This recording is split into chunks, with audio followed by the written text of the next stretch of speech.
अली बुखारी साहब, पार्लियामेंट को कोई नहीं रोक सकता कानून साजी करने से, उनका हक है, वो करते रहेंगे। बिल्कुल ऐसी बात नहीं है जी। पार्लियामेंट को ऊपर जो है कदगन है। पार्लियामेंट जो है वो भी जो है बिल्कुल शुतर बेमहार नहीं है। ऑब्जेक्टिव रेजोल्यूशन से शुरू करें आप, तो पार्लियामेंट कोई कानून ऐसा नहीं बना सकती जो इस्लामी कानून के खिलाफ हो।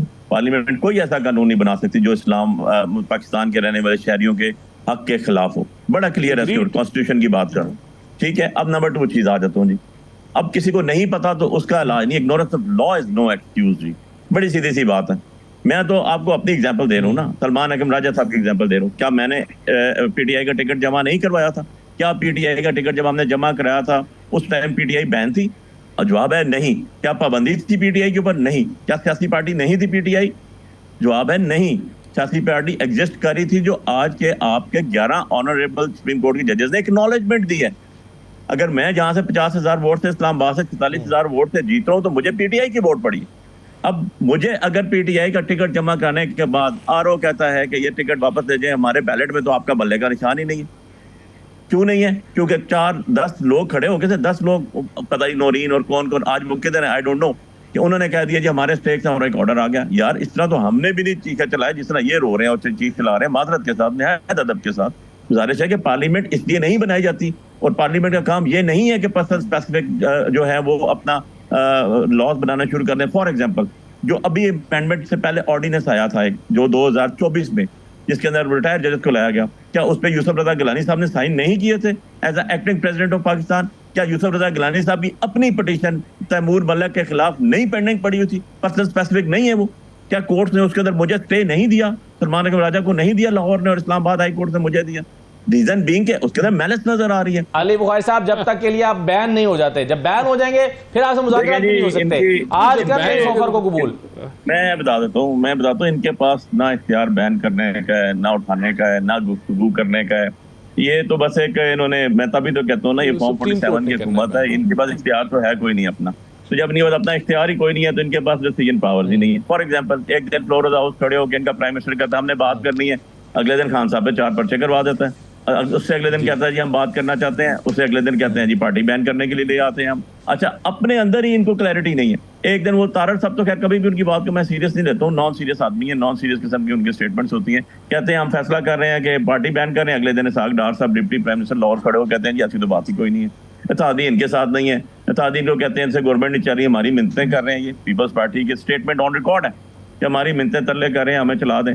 बात यह है कि आप 2018 को 24 से कैसे मुआवजा कर सकते हैं यार? कैसे लोगों की आंखों में धूल झोंक सकते हैं? 156 पिटीशन आज पेंडिंग पड़ी हुई है नेशनल और प्रोविंशियल असेंबली की। आप 18 में देख रहे, मसला ये है आप इनसे बात नहीं करना चाहते, क्योंकि आप इनको बेख्तियार समझते हैं, सारी बातें मैंने, और जो बाइख्तियार हैं वो आपसे बात नहीं करना चाहते, तो फिर ये मसला हल कैसे होगा? सर इनके पास इख्तियार ही नहीं है, बात कैसे कर सकते हैं? ये तो अपनी हमारी सीटों के पीछे पड़े हुए, निकालें, ऐसी बातें नहीं है। इनकी एक तारीख है, और हम जो है बिल्कुल स्ट्रेट फॉरवर्ड खड़े हुए हैं, और लोगों का वजन अपने कंधों पर उठा के खड़े हुए हैं। जो स्टेट है, स्टेट इज पाकिस्तानी पीपल, चाहे वो लोकल गवर्नमेंट हो, चाहे वो नेशनल असेंबली में रिप्रेजेंटेशन हो या प्रोविंशियल असेंबली में, आर्टिकल 7 कह रहा है। तो बात यह है कि इनसे मुझे एक दफा तो बता देना सीरियसली, कब कहा इन्होंने बात करने के लिए? कब प्राइम मिनिस्टर ने कोई कमेटी बना दी? कब इन्होंने जो है कहा अच्छा हम रिलैक्स करते हैं जी? आप पॉलिटिकल मोटिवेशन के वाले केसेस ना, अभी आपने रऊफ हसन साहब की बात की, मैं आज अपीयर हुआ उनके साथ एंटी टेररिस्ट कोर्ट में, 75 साल का बंदा, कैंसर सर्वाइवर, वहां से क्या चीज आई है? 3 लाख रुपया जी इन्होंने दिया, किसी ने कहा है what is allegation against Rauf Hasan? क्या जी जो एक कोई मुल्जिम है उसने कहा जी मैंने इनसे 3 लाख रुपया लिए। यार इस तरह होती हैं बातें, इस तरह पॉलिटिकल गवर्नमेंट चलते हैं, इस तरह जो है मामला मुल्क को आगे लेकर जाया जाता है। आपने टाका मार दिया अवाम की वोटों के ऊपर, आपके पास कोई जस्टिफिकेशन नहीं है, आपके पास फॉर्म 45 नहीं है, हमारा बल्ला बैन कर दिया गया, एक पूरी तरह हमें आपने हाथ पांव बांध के फेंका एक्शन के अंदर। इवन एंड अदरवाइज आपको मुंह की खानी पड़ी। हमारी रिप्रेजेंटेशन आ चुकी, सुप्रीम कोर्ट ने ऑर्डर कर दिया, उन्होंने recognition they the. Even and otherwise जो है आप इस चीज को मानने से इनकारी है कि जी हम आपको आपका राइट ऑफ प्रोपोर्शन नहीं देंगे, और नए नए एक्ट लेकर आ रहे हैं और उसकी जस्टिफिकेशन हो रही है।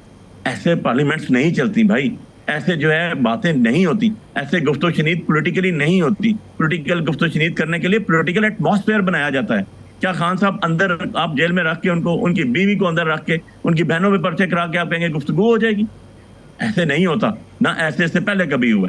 तो बात यह है कि आपको ऐसा एटमॉस्फेयर बनाना पड़ता है। आपको माहौल बनाना पड़ता है जिससे ये जाहिर है कि आप पार्शियल नहीं है, इम्पार्शियल है। और जहां तक बात आज अभी वोटू साहब ने की, बड़ी अच्छी बात उन्होंने की, इलेक्शन कमीशन ऑफ पाकिस्तान एक इदारा है, वो कोर्ट नहीं है, वो ट्राइब्यूनल नहीं है, इट्स अ कमीशन। और कमीशन के ऊपर सिर्फ 3 चीजें फर्ज हैं: ऑनेस्टली, जस्टली, फेयरली इलेक्शन कराना। चौथी चीज उनकी कोई भी नहीं है, किसी एक्ट में, किसी कॉन्स्टिट्यूशन में चौथी चीज कोई नहीं है। चीफ इलेक्शन कमिश्नर, और इलेक्शन कमीशन ने सदर पाकिस्तान की पावर भी यूज की, इलेक्शन कमीशन ने पार्लियामेंट की पावर भी यूज की। क्या आज तक कोई बंदा डिफाइन कर सका है, कोई बंदा डिफेंड कर सकता है? या वड्डू साहब बता दें कि 90 दिन के अलावा इलेक्शन हो सके हो, और प्रोविंशियल और नेशनल असेंबली के ऊपर 1.5 साल आपने यार गवर्नमेंट बैठाई रखी है, तो ये है कोई जस्टिफिकेशन है?